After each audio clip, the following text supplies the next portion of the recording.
Listen, someone might be manipulating you right this very second. And the crazy part, you probably don't even realize it's happening.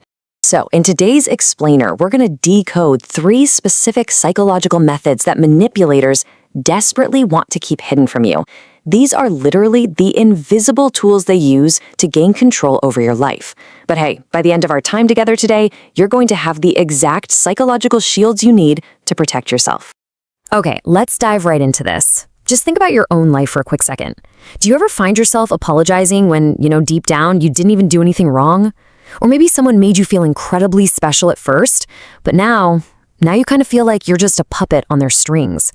And what about when you point out someone's anger and somehow they totally twist it around so they are the victim? Well, these are the early warning signs of an invisible threat.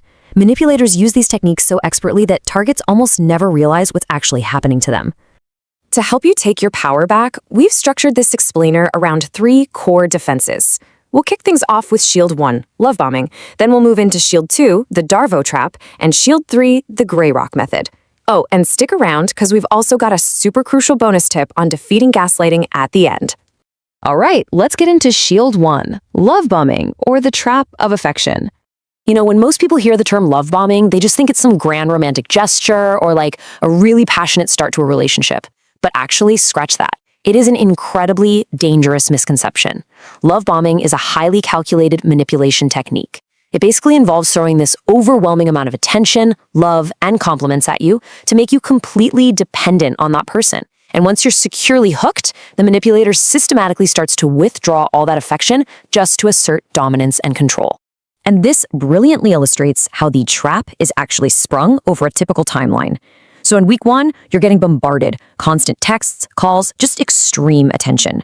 By week 3, you're getting absolute validation. You're hearing phrases like, "You are amazing, I literally can't live without you." And you're probably thinking, wow, I finally found someone who truly gets me. But then we hit month 3, and suddenly they pull away. They become withdrawn, they miss your calls, and the absolute kicker here, when you complain about that sudden distance, they turn around and label you as needy.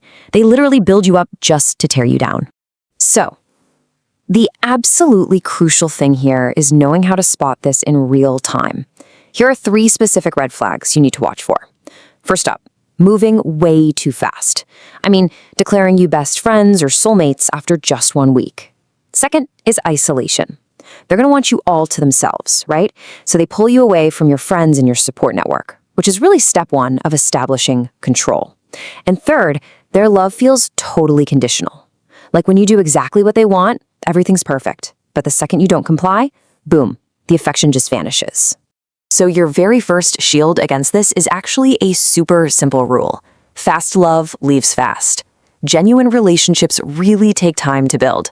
If someone is moving at warp speed, you have got to take a step back, observe the situation, and honestly, most importantly, just trust your gut feeling. Your intuition is rarely wrong about these things. Okay, moving right along to Shield 2, the Darvo trap, which is all about twisting the blame. So let's look at how manipulators operate when their back is totally against the wall and you actually confront them about their bad behavior. It's called the Darvo trap, which is a psychological acronym. Step 1, they deny the behavior entirely. Step 2, they attack you, the person who's confronting them. And step 3, they reverse the victim and offender roles. It is this incredibly seamless shift from them denying any fault to attacking your character to suddenly making you the villain of the whole story. And somehow you end up being the one apologizing. It's wild. Let's actually look at a real-life example to see Darvo in action. Imagine you confront someone and say, "Hey, why did you say that bad thing about me?" Look at how they respond. First, the denial. "I didn't." Then, right into the attack. "You're so suspicious." And finally, the reversal of roles. "It really hurts that you doubt my care for you." Before you even process what just happened, the offender has magically become the victim, and you're just standing there left feeling completely guilty. To break out of this trap, you really need some tactical countermeasures. First, note your point down or literally screenshot the conversation, because they are absolutely going to try to confuse your memory. Second, you can validate their feelings to diffuse the attack. Say something like, "I understand you're hurt," but you must strictly hold your original point. Like, "I understand you're hurt, but my point was about what you said." And third, if they totally refuse to address the topic and just keep defending themselves, stop the conversation entirely. Keep your focus. Do not let yourself get lost in their web of confusion. Now for Shield 3, the Gray Rock method, which is really the ultimate defense. This is arguably the absolute most powerful method we're talking about today. It was originally developed for dealing with narcissists, but honestly, it's highly effective against pretty much any type of manipulator. The psychology behind it is fascinating. You see, manipulators are starved for attention and power. Psychologists actually call this narcissistic supply. Your emotional reactions, your anger, your tears, your pleading, that is literally their food. They feed on that energy. So the Gray Rock method is all about starving them. You just become as boring, dull, and unresponsive as a literal gray rock sitting on the ground. When you strip away their supply, you strip away their power. It's a total game changer. Here are the exact behavioral rules you need to apply this method in a real world. First, give super boring one-word answers.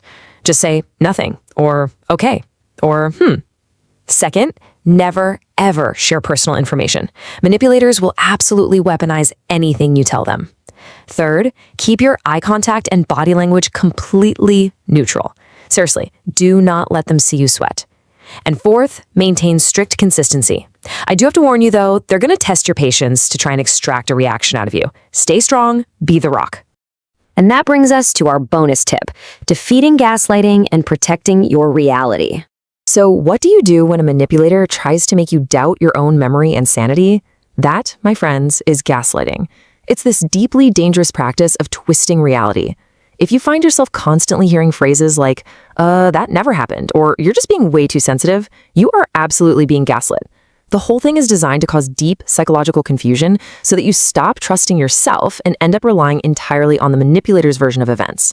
The ultimate shield against gaslighting is hard evidence.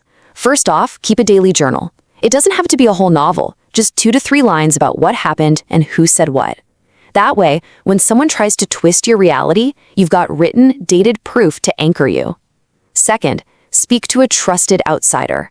When you're caught up in a manipulator's trap, getting an objective perspective is absolutely vital to pull you back to reality. I really want to leave you with an empowering reality check today. If you've realized you're in one of these traps, it does not mean you're weak. Not at all. Manipulators are specifically trained to look caring, innocent, and loving. That is exactly what makes them so incredibly difficult to spot. But identifying the manipulation, that's the first step. That is the first real power to destroying it. Love bombing, Darvo, Gray Rock. You are now fully armed with the psychological shield you need to protect yourself. The invisible threats, they're finally visible. So the question I'm going to leave you with is this. Knowing what you know now, how are you going to use these shields to take back control of your life? Starting right today.